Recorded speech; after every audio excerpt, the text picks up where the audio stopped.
ويحب حسن فهارون فإن الله يغفر لهم ويرحمهم ويعلي درجات في الجنة ويدعو علينا ببركاتهم وأسرارهم وأنوارهم وعلومهم ونفحاتهم في الدين والدنيا الآخرة بسر الفاتحة. بسم الله الرحمن الرحيم الحمد لله رب العالمين الرحمن الرحيم مالك يوم الدين إياك نعبد وإياك نستعين اهدنا الصراط المستقيم صراط الذين أنعمت عليهم غير المغضوب عليهم ولا الضالين آمين. السلام عليكم ورحمة الله وبركاته. بسم الله الرحمن الرحيم الحمد لله رب العالمين وبه نستعين على أمور الدنيا والدين. أشهد أن لا إله إلا الله وحده لا شريك له وأشهد أن سيدنا محمدا عبده ورسوله لا نبي بعده. اللهم صل وسلم وبارك وكرم وعظم ومجد على حبيبنا وشفيئنا وقرة أعيننا محمد وعلى آله وصحبه أجمعين. سبحانك لا علم لنا إلا ما علمتنا إنك أنت العليم الحكيم. رب اشرح لي صدري ويسر لي أمري واحلل عقدة من لساني يفقهوا قولي بجاه النبي وآله. قال الله تعالى وقل رب زدني علما وقال رسول الله صلى الله عليه وسلم طلب العلم فريضة على كل مسلم. وقال الإمام أحمد بن زيد الحبشي وشيخ أبو حافظ عبد الله بن علوي بن محمد الحداد رضي الله عنهما ونفعني بهما في الدارين آمين.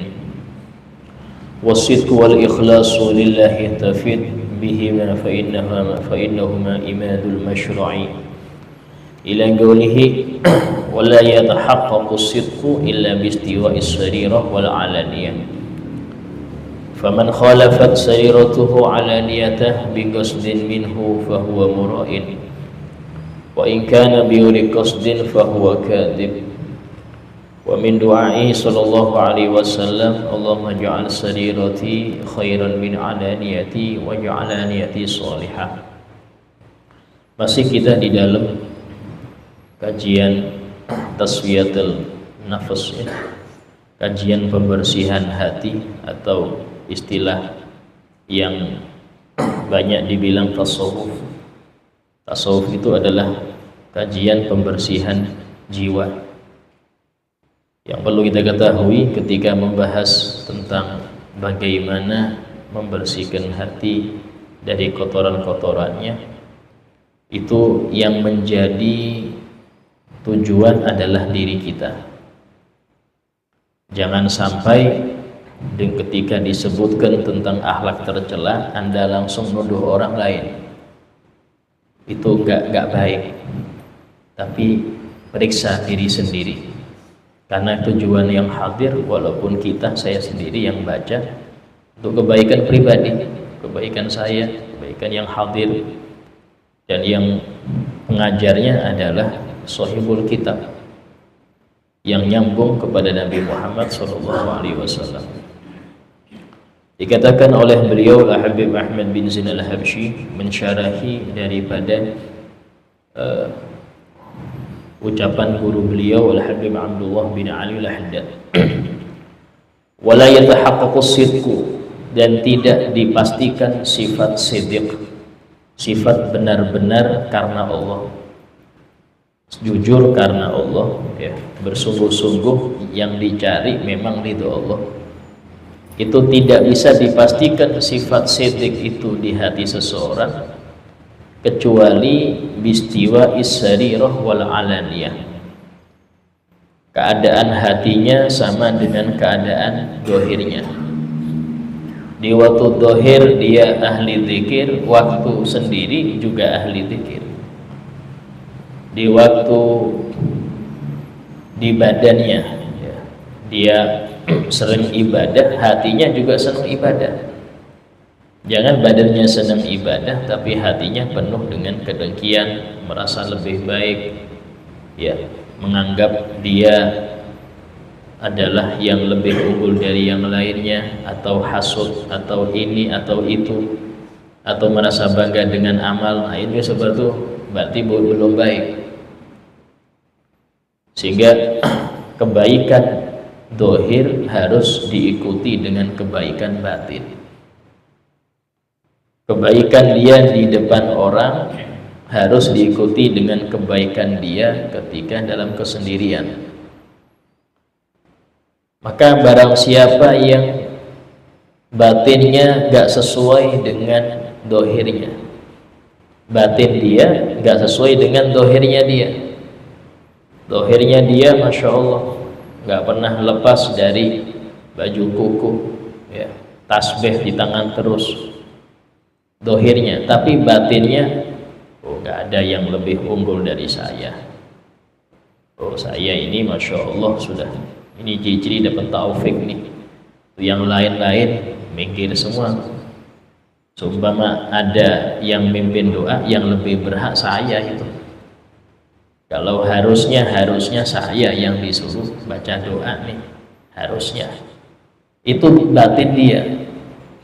Maka barang siapa yang batinnya menyalahi, gak sesuai dengan dohirnya, biqasdin minhu, memang sudah niat seperti itu dia, tujuannya memang pengen ya apa di depan orang baik, fahuwa mura'in, maka dia ahli riya. Nah di sini nih kita bisa tahu riya itu dengan itu. Cuman jelas ini orang pribadi ya, masing-masing yang bisa menilai. Hanya Ahmad bin Zain ini ngasih ciri-ciri. Kalau Anda ingin tahu Anda ria apa enggak, nah seperti ini loh contoh ria. Kayak gini loh ria itu. Ketika Anda secara dohir menampakkan kebaikan, sementara di waktu sendiri nggak sama dengan di depan orang, itu Anda berarti ria itu. Ya, periksa itu ke kita, ada nggak di situ diri kita? Kalau ada, bersih-bersih. Mumpung masih hidup, sekarang bersih-bersih. Wa in kana bi ghairi qasdin, kalau memang nggak ada niat dia untuk demikian, nggak ada niat dia, cuman memang yang batinnya lebih bobrok daripada yang dohirnya, fahuwa kadhib, maka dia pendusta. Dia bohong di dalam ucapannya karena Allah itu. Saya nggak ada sengaja niat untuk riya, Ustaz. Iya, berarti engkau membohong. Bagaimana engkau menampakkan di depan orang hak, termasuk orang soleh, tapi hatimu beda, tapi ketika sendirian beda. Dan ingat, ini jangan nuduh ke orang, tidak boleh, karena pelajaran ini untuk periksa diri masing-masing. Kalau Anda masih nuduh orang dengan hati Anda, fulan itu fulan, berarti ada suudzon di hati Anda, berarti ada penyakit di hati Anda. Apa itu? Suudzon, prasangka buruk kepada orang lain. Ini penyakit baru ini. Jangan nilai orang. Kenapa? Karena setiap orang itu lebih ngerti dalam rumahnya. Setiap orang itu lebih ngerti dalam rumahnya daripada orang lain. Anda nggak ngerti dalam rumah orang, yang Anda ngerti ya dalam rumah Anda. Sehingga ngapain Anda komentari dalam rumah orang, Anda nggak ngerti dalamnya. Cukup Anda periksa di rumah Anda sendiri aja, Anda nggak penyakit itu. Bersih-bersih sudah. Dan bermasuk doa Nabi SAW, ini doa sangat dianjurkan ya. Diperbanyak doa ini. Apa itu? Allahumma ja'al sarirati khairan min alaniyati. Ya Allah, jadikanlah hatiku, batinku lebih baik daripada dohirku.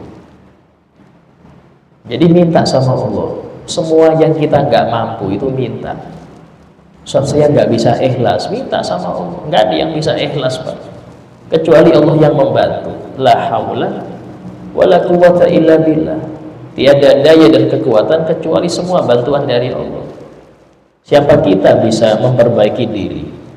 Kita minta sama Allah, ya Allah perbaiki diri saya. Sehingga di antara doa Nabi itu, Allahumma inni a'udzubika min syarri nafsi. Ya Allah, aku berlindung kepadamu dari keburukan diriku. Loh, diri ini apakah buruk? Ya. Setiap orang itu pasti pengen disanjung. Itu buruk sudah. Setiap orang itu pengen harus nomor satu. Setiap orang itu pengen nggak ada saingan. Itu sudah buruk. Dan kita minta perlindungan dari Allah, jangan sampai itu menghancurkan saya. Keyakinan seperti itu setiap orang pasti punya. Nggak boleh, nggak mau ada tandingan. Ya, terus kemudian harus dihormati. Nggak mau tawadhu, nggak mau dia merendah diri ke orang lain, nggak mau. Itu sifat diri sendiri. Semua pasti ada penyakit itu. Nah, cuman bagaimana kita memerangin itu sehingga nggak bisa asal minta sama Allah. Jadi di antara doa Nabi, Allahumma inni a'udzubika min syarri nafsi. Ya Allah, aku berlindung kepadamu dari buruknya nafsuku, dari buruknya jiwaku. Allahumma jal sayyidati khairan min alaniyati.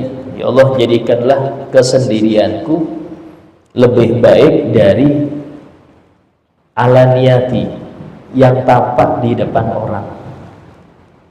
Karena disebutkan nilai seseorang itu bukan ketika dia di halayak ramai, tapi nilai seseorang ketika dia dalam kesendiriannya. Anda kalau depan orang gampang aja, mau ngambil Quran baca 1 juz kuat, muter tasbih sampai 10 kali puter kuat. Kenapa? Depan orang, Pak. Tapi coba sendiri, ayo. Nah, mana yang kuat? Scroll HP apa muter tasbih? Di sendiri itulah nilai Anda di sisi Allah. Jadi kalau mau tahu saya di sisi Allah ini kayak apa, waktu sendirian Anda itu kayak apa. Kalau pas ramai orang enak, semua orang bisa jadi soleh kalau depan orang. Tapi ketika sendirian, nah itulah ujian sesungguhnya. Kenapa? Karena nggak ada yang tahu kecuali Allah. Waktu itu apakah Anda menganggap Allah itu melihat Anda, apa Anda di situ sudah? Ketika Anda yakin Allah Maha melihat, dan itu termasuk sifat wajib bagi Allah. Inna Allah sami'un basir, Allah Maha mendengar, Maha melihat. Maka Anda harus tahu bahwasanya Allah senantiasa memperhatikan Anda. Nah, waktu itulah di situ iman sangat diperlukan. Kalau orang baiknya hanya depan orang, nggak bisa dianggap beriman. Ketika dia baik dalam kesendirian, nah disitulah. Karena itulah disebutkan dalam hadis, ada 7 golongan yang mendapat naungan dari Allah di padang mahsyar, di mana nggak ada naungan kecuali naungan dari Allah aja. Di antara 7 golongan itu, rajulun zakarallaha khaliyan fafadat ainah. Seseorang yang dia ingat kepada Allah dalam keadaan sendiri. Pas sendiri, hening, dia ingat pada Allah. Karena ingat Allah, dia ingat dosanya. Dia takut kematian tanpa membawa bekal. Maka di situ ngalir air matanya, nangis dia. Nggak ada yang tahu, istrinya nggak ngerti, anaknya nggak ngerti. Ya, tidak diupload dia nangisnya itu. Itu termasuk 7 golongan yang mendapat naungan nanti di padang mahsyar. Kenapa? Ibadah ketika sendirian itu sangat bernilai daripada rame-rame. Sehingga sifat siddiq itu di situ. Kemudian nggak cukup demikian, Nabi nambah lagi doa, waj'al ala niyati sholihah. Ya Allah, jadikanlah dohirku itu dohir yang soleh. Jadi jadikanlah batinku lebih baik dari dohirku, dan jadikan dohirku itu dohir yang soleh. Artinya hati lebih lagi. Ketika jasad atau dohirnya itu dia kelihatan antara zikir, baca Quran, sholat, akhlak terpuji, batinnya lebih dari itu, minta sama Allah batinnya lebih dari itu. Sehingga ada orang-orang soleh itu rata-rata ya, karena sangat sidik mereka kepada Allah, itu tidak senang viral, tidak suka diviralkan, tidak suka untuk dikenal sampai wafat. Ya, diantaranya Guru Syarwani Abdan yang kemarin di Hauli, ya, guru Bangil, guru daripada banyak para ulama Banjar khususnya, diantaranya Guru Sekumpul itu murid beliau. Guru Bangil ini orangnya khomil, tidak tampak, ya guru ngaji. Anggap kayak di Bangil kayak guru ngaji, karena saking banyaknya ulama, jadi nggak pernah tampak. Tampaknya kapan? Beberapa waktu sebelum wafat. Silanya sudah nggak ada lagi nafsu untuk jadi paling wah, nggak ada lagi sudah. Di waktu-waktu yang istilahnya wis pengen ini sudah dekat ajal, nggak ada orang pengen terkenal waktu itu. Nah, baru Allah perkenalkan. Kenapa? Karena tadi terkenal itu bisa rawan untuk hati. Orang kalau terkenal rawan, Pak. Anda kalau terkenal sebagai ulama, sebagai ini, pas hadir di majelis nggak disuruh baca doa kah, atau mimpin doa selamat kah, atau tahlil, merasa risih, masa saya nggak disuruh nih, saya ulama loh. Nah, repot Pak. Coba jadi orang biasa santai, mau taruh mana aja enak. Tapi kalau sudah jadi tokoh repot. Ini kalau nggak dikasih mic repot nih. Dia merasa harusnya saya kasih mic juga nih. Saya ulama kok diundang. Merasa gitu, repot. Penyakitnya di situ. Kalau nggak pintar jaga hati, repot. Ya, sehingga banyak, ya, banyak penyakitnya itu banyak. Dan itulah diantara pesan Abuya Hasan kepada putra-putranya, ya, khususnya guru kita Abu Segaf Baharun. Apa pesannya? Ya, Segaf, usahakan engkau tetap di titik nol. Titik nol. Nol ini berat, Pak. Di titik nol maksudnya apa? Merasa bukan siapa-siapa dan gak punya apa-apa. Mau jadi orang paling kaya, mau jadi penjabat, jadi titik nol. Merasa bukan siapa-siapa dan gak punya apa-apa. Dihormati orang, alhamdulillah, kayak saya dihormati. Gak dihormati orang, ya enggak apa-apa, saya bukan siapa-siapa. Siapa saya tidak dihormati? Enak. Kalau selesai titik nol itu enak. Ini tapi berat, Pak. Berat ya. Selesai titik nol itu berat. Kenapa? Memposisikan diri terus menerus dalam keadaan bukan siapa-siapa dan gak punya apa-apa, itu berat. Apalagi kalau dia orang yang banyak merintis kebaikan. Oh, itu majelis saya yang merakarsai awal. Oh, itu saya. Oh, itu repot ya, sudah kena saya, ini repot. Ucapan iblis bilang saya. Iblis itu gara-gara bilang saya, akhirnya keluarkan dari surga. Saya lebih baik dari Adam, saya gitu. Dikeluarkan dari surga. Kenapa? Merasa. Nggak usah merasa. Nggak punya apa-apa, bukan siapa-siapa. Ini dua ini. Anda usahakan dijadikan itu moto Anda dalam hidup. Bukan siapa-siapa, nggak punya apa-apa. Jadi masih terus terus.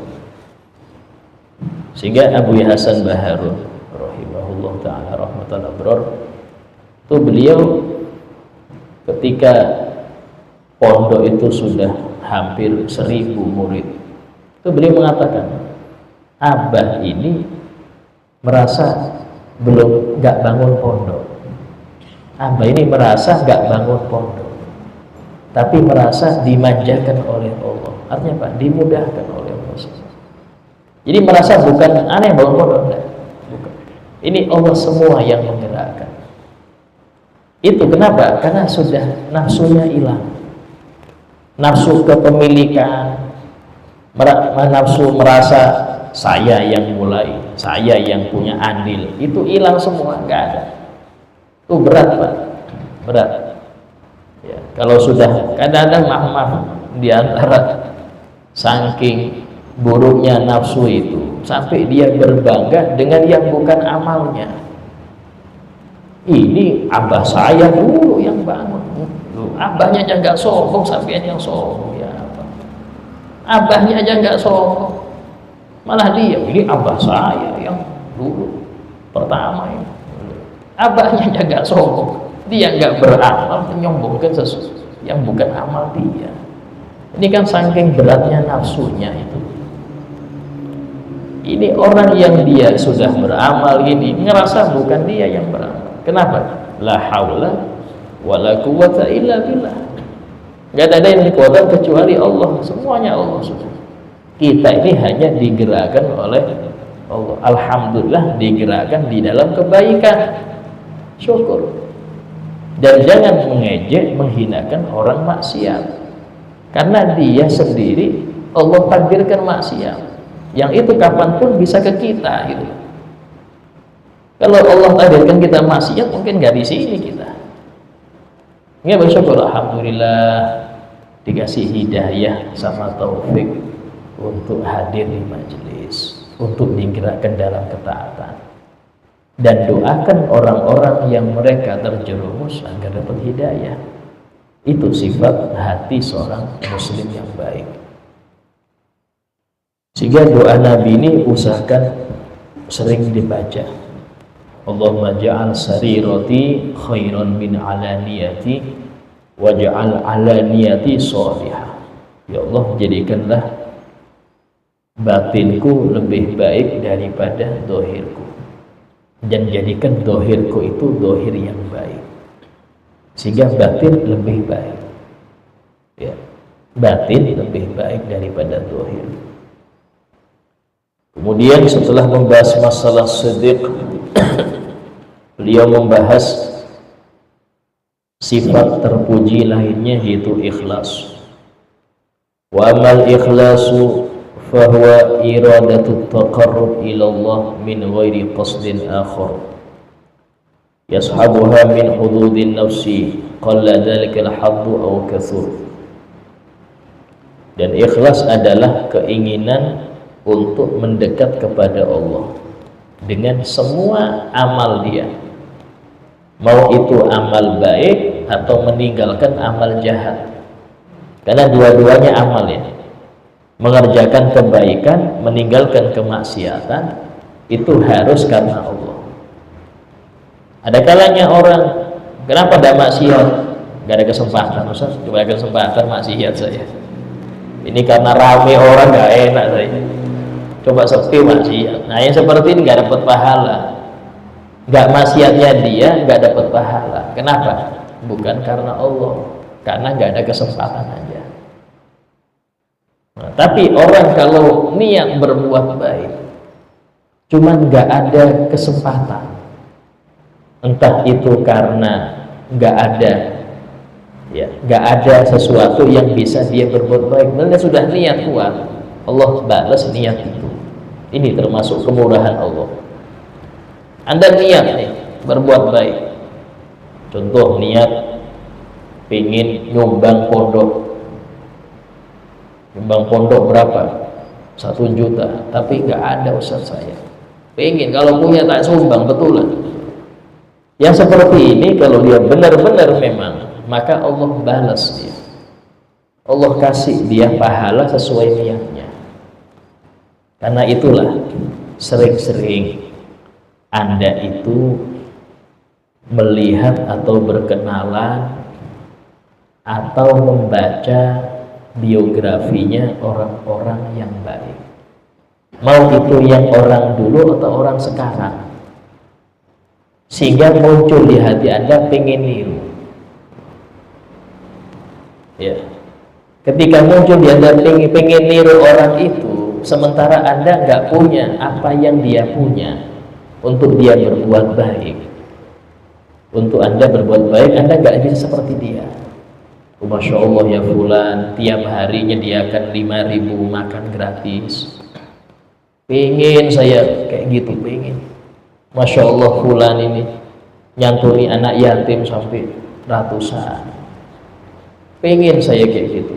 Yang seperti ini, kata Nabi, ya, orang yang punya harta dan dia sedekahkan, sama yang nggak punya harta cuman punya niat kuat untuk niru yang sedekah ini, keduanya pahalanya sama, nggak jauh beda, sama, asal tadi niatnya benar.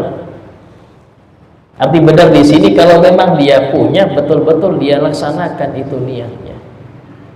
Jangan pas punya mikir banyak, iya, tapi ini nggak jadi, belum, bukan niat itu, niat sungguh-sungguh. Contoh kita lihat biografi ulama, Masya Allah. Ya, saya punya guru Soleh bin Ahmad Al-Idrus, hafidhahullah wa ra'ah. Tuh beliau di Malang itu majelisnya itu hampir 500. Hampir 500. Kayak apa? Saya mikir ini kayak apa bagi waktunya, ya Allah. Sampai ada tempat yang nggak bisa mobil masuk. Situ ada majelis beliau. Ya kita mikir pengen kayak gitu, pengen kayak gitu. Ya. Maka pahala sama, asal benar-benar. Bahkan guru kita Abu Segaf Baharun itu sering beliau bilang ke murid-muridnya, kita ayo tiru anak walaupun 10%. Anak ngajar full di pondok, punya pondok juga. Beliau jadi pimpinan pondok, tidak Pak, dan punya pondok juga. Ya, karangan 30, hampir 30 lebih tulisan karangan kita. Dakwahnya keliling kemana-mana. Ya, waktunya belum punya website tanya jawab. Ada YouTube, ada Instagram, semuanya untuk dakwah semua. Kita beliau tiru walaupun 10%. Ya kita mikir bagaimana bagi waktu. Belum beliau itu sudah S3 ini sekarang, ngejar doktor. Ini sekarang mau ke profesor, semoga dimudahkan cepat. Mau nyampe gelar profesor. Tujuannya untuk dakwah aja. Karena orang sekarang kalau nggak punya titel, ya dakwanya hanya masjid-masjid, musola-musola. Nggak bisa Anda masuk ke kantor-kantor, ke perkuliahan, nggak bisa. Harus ada titel sampai. Ya, saya ini ruginya nggak ada titel, sehingga mau masuk ke pengajian para dosen nggak bisa. Titelnya mana? Mau masuk ke ngisi para mahasiswa nggak bisa. Kenapa? Nggak ada titel. Harus ada titel. Nah, ngejar titel untuk dakwah, karena mereka juga umat Nabi Muhammad. Orang yang kantor-kantor kurang percaya kalau nggak ada titel. Mereka butuh titel. Kenapa? Karena oh ini bertitel berarti bagus nih. Orang sekarang seperti itu. Ya kita harus ikuti demi untuk nyebarnya dakwah Nabi Muhammad. Ya seperti ini kita iri, pengen. Nah orang yang pengen dengan mereka sama dengan syarat betul-betul habiskan waktunya hanya untuk dakwah, habiskan waktu. Bahkan sering Abu Yazid Baharun, ya itu sering beliau mengucapkan, bukan sekali dua kali. Beliau mengatakan la roha fid dunya, nggak ada istirahat di dunia, nggak boleh istirahat. Habis ngajar cari kegiatan yang baik, apa? Harus pindah dari kebaikan ke kebaikan. Mau istirahat nanti dikubur nanti tidur lama sudah. Ini mumpung masih hidup nggak boleh istirahat. Itu sering beliau pesankan, nggak boleh istirahat. Dan beliau sendiri mengalahkan itu. Yang beliau itu setiap hari nggak pernah tidur siang, itu nggak ada jadwal tidur siang. Malam cuma 2 jam aja, 2 jam. Jadi tidurnya cuma 2 jam, bas. Tiap hari, nggak ada waktu tidur lain, nggak ada. Jam 12 sampai jam 2, bas. Sisanya bangun terus. Ini bagaimana hidup mereka betul-betul untuk agama benar-benar. Nah, yang seperti itu loh yang kita harus iri. Kalau kita iri dan ingin seperti mereka dengan usaha kuat, tidak sampai seperti mereka, pahalanya sama. Tapi ingat, jangan kebalikannya. Apa? Senang dengan kabar orang-orang bejat, ngikutin kabar orang-orang yang jauh dari Allah. Khawatir Anda senang dengan akhlak mereka. Enak ya, punya duit, keliling kemana-mana, foya-foya, ganta-ganti pacar. Senang, kepingin saya. Lu hati-hati Pak, kepingin Anda cuman kepingin ya, nggak ada duit untuk jadi dia. Sumpah ada duit pengen kayak dia, dosanya sama. Yang sana enak, dosa tapi menikmati. Wah, Anda nggak nikmati, dosanya enggak. Hati-hati. Karena itulah jangan ngikutin kabar orang-orang rusak. Mau artis kah, mau siapakah. Tapi Masya Allah, rata-rata Instagramnya mereka ini paling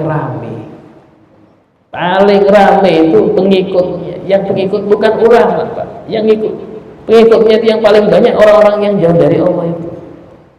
Sehingga pengen ya, saya kalau punya duit pengen kayak gini nih. Itu ucapan di hati pengen seperti itu, dosanya sama. Bedanya dia belum dikasih duit untuk maksiat, tapi punya niat, kalau saya ada duit ya saya maksiat kayak dia. Hati-hati. Sehingga jauhi melihat kabar orang-orang yang jauh dari Allah. Pertama, bahayanya Anda akan pengen niru dia. Yang kedua, Anda nganggap baik maksiatnya. Nganggap baik, sudah apa-apa, wajar. Namanya orang berduit, Ustaz, wajar. Hati-hati. Menganggap wajar kemaksiatan berarti Anda bikin murka Allah. Hati-hati. Ya, di sini penting. Ya. Penting hati-hati di dalam menyenangi atau menyukai orang-orang yang jauh dari Allah. Karena akhlak itu menular, Pak. Akhlak itu menular. Anda ketika sering ikutin orang akhlak yang gak baik, akhlak dia nular ke Anda. Ketika Anda sering ikutin orang yang berakhlak baik, nular itu ke Anda. Sehingga di dalam konteks ucapan orang Arab mengatakan man jalas janas. Orang yang sering duduk dengan orang lain, maka dia akan terpengaruh dengan orang lain itu. Baik atau buruk, masih terpengaruh. Entah itu cara duduknya, entah itu cara ngomongnya, entah itu senang senyumnya, pasti ada yang kena itu. Asal sering, pasti ada yang berubah dari Anda. Kalau baik jadi baik, kalau orang buruk jadi buruk, itu sudah pasti. Ya, kenapa? Karena tadi. Cuma yang perlu diperhatikan, menjalarnya kebaikan itu lambat. Justru yang paling cepat itu menjalarnya keburukan. Gak ada ceritanya Pak, orang gatelan mau koreng, duduk dengan orang sehat terus sembuh. Enggak. Yang ada yang sehat korengan. Orang penuh gatel nih, duduk dengan orang sehat, siapa tahu saya jadi sehat juga. Enggak ada. Yang ada yang sehat jadi ketularan gatel. Paham? Jadi nggak ada ceritanya itu orang sakit duduk dengan orang sehat terus langsung sehat dia. Enggak. Tapi yang ada yang sehat jadi sakit. Kenapa? Tadi keburukan lebih cepat menjalar daripada kebaikan. Anak yang mondok, awal dia mungkin jarang berjamaah, jarang ngaji Quran, taruh pondok sebulan, 2 bulan, 3 bulan, yang dilihat cuman anak ngaji, anak sholat 5 waktu, disuruh dipaksa dulu, kalau enggak kena hukuman. Itu 10 bulan baru dia terbiasa. 10 hari pulang ketemu temennya yang jarang sholat, cepet berubah, balik ke pondok, loh kok gini lagi modelnya. Yang 10 bulan kalah dengan 10 hari. Kenapa? Pengaruh buruk lebih cepat daripada pengaruh baik. Ya, karena itulah kalau memang dia yang di pondok itu bisa nggak pulang, lebih baik nggak usah pulang. Kenapa? Karena pengaruh di luar cepat.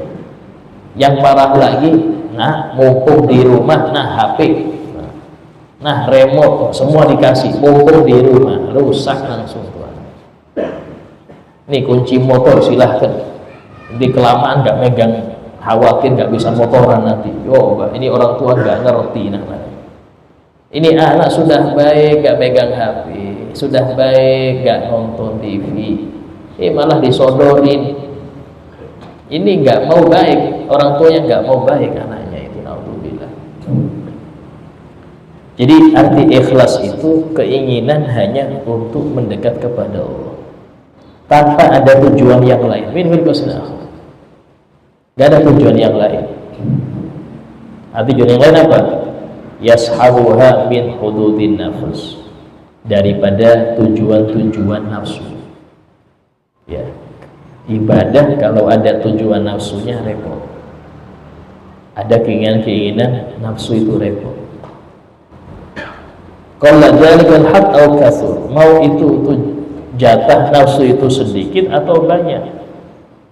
Kalau ikhlas itu nggak ada sedikit pun jatah nafsunya. Ngamalkan. Ciri-cirinya ikhlas, dia cepat melupakan amalnya. Jadi kalau mau tahu ciri-ciri amal itu ikhlas, dia gampang melupakan amal baiknya. Tapi kalau masih diingat, ini repot, Pak. Sama kayak perbuatan dosa yang diampuni oleh Allah, ciri-cirinya masih menghantui dia itu perbuatan. Dia masih takut dengan akibat dosa yang puluhan tahun lalu itu. Ya Allah, kayak apa ini? Itu ciri-ciri diampuni. Tapi kalau tadi malam ngerjakan, pagi sudah lupa, tadi malam maksiat, pagi lupa sudah, itu repot. Itu tandanya belum ada ampunan dari Allah. Sehingga disebutkan dalam suatu hadis, orang beriman itu melihat dosanya itu seperti gunung yang di atasnya, khawatir kapanpun bisa jatuh menimpa dia itu. Kapanpun meninggal belum diampuni, celakanya.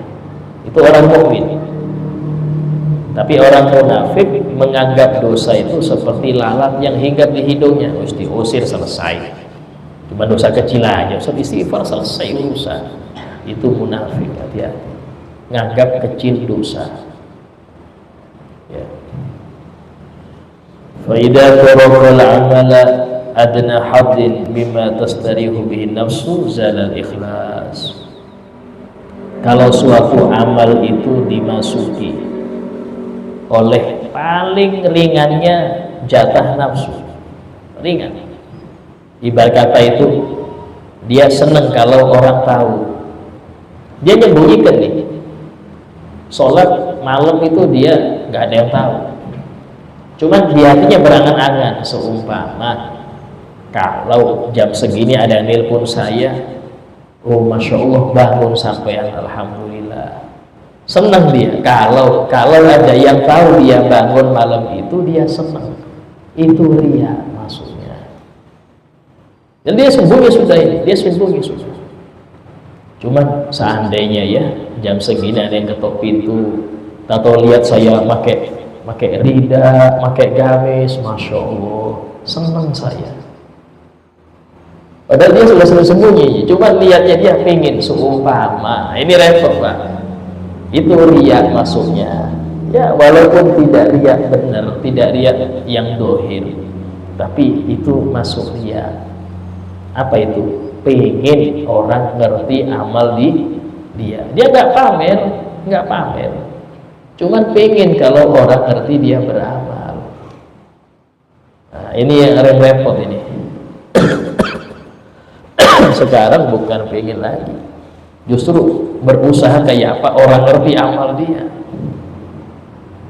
Habis baca Quran di foto Qurannya, Masya Allah. Tanda apa? Oh sampai juz ini kak? Ya alhamdulillah.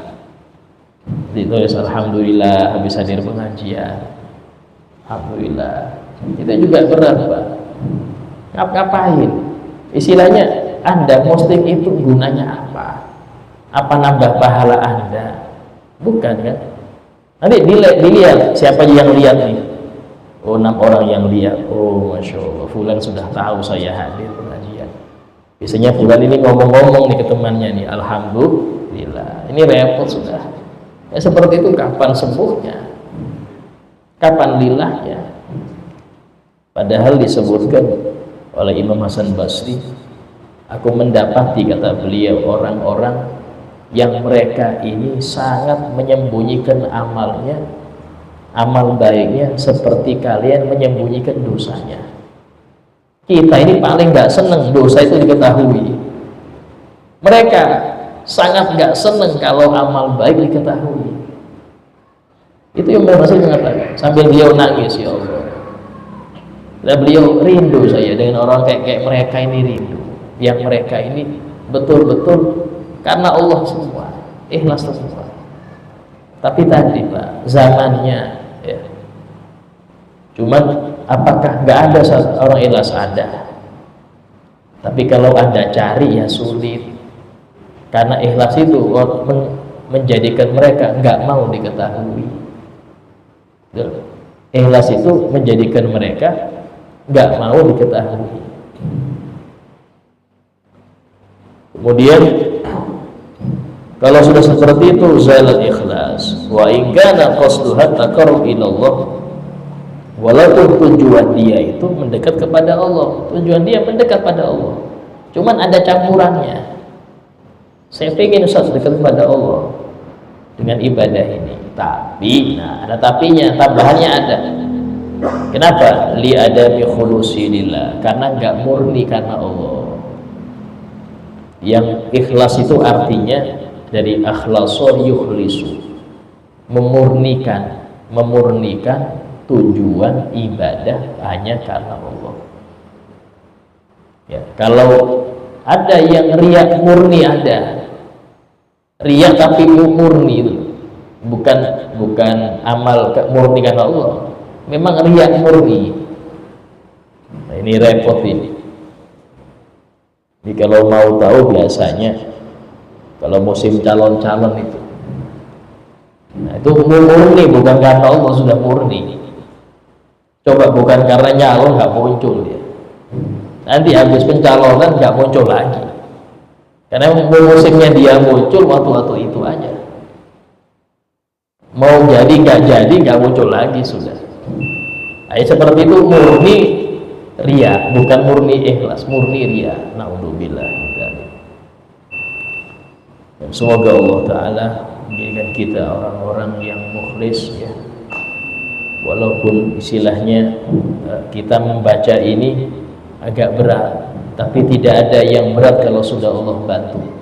Wa innahu la yasirun liman yassarahu Allah, dan semua amal itu akan mudah jika Allah permudah. Dan semoga Allah mudahkan kita untuk beramal baik, memudahkan kita untuk meninggalkan pekerjaan yang haram. Bijahin Nabi Muhammad SAW. Al-Fatihah. Bismillahirrahmanirrahim. Alhamdulillahirabbil alamin. Arrahmanirrahim. Maliki yaumiddin. Iyyaka na'budu wa iyyaka nasta'in. Ihdinas siratal mustaqim. Siratal ladzina an'amta 'alaihim ghairil maghdubi 'alaihim waladdallin. Amin. Bismillahirrahmanirrahim. Alhamdulillahirabbil alamin. Allahumma shalli wa sallim ala sayyidina Muhammad wa ala alihi wa sahbihi ajma'in. Rabbana anfa'na bima 'allamtana, rabbi 'allimna alladhi yanfa'una, rabbi faqihna wa faqih ahlana wa qarabatin lana fi dinina. Rabbi wafiqna wafiqhum lima tartadi qawlan wa fi'lan karama. Warzuqil kulla halalan daima wa akhil anqiya ulama nahda bil khair nufa kulla syarr. ربنا واصلح لنا كل شؤون واغفر بالرضا منك العيون وقض عنا ربنا كل الديون قبل أن تأتينا رسل منهم ربنا آتنا في الدنيا حسنة وفي الآخرة حسنة وقنا عذاب النار وصلى الله على سيدنا محمد وعلى آله وصحبه وسلم والحمد لله رب العالمين. السلام عليكم ورحمة الله وبركاته.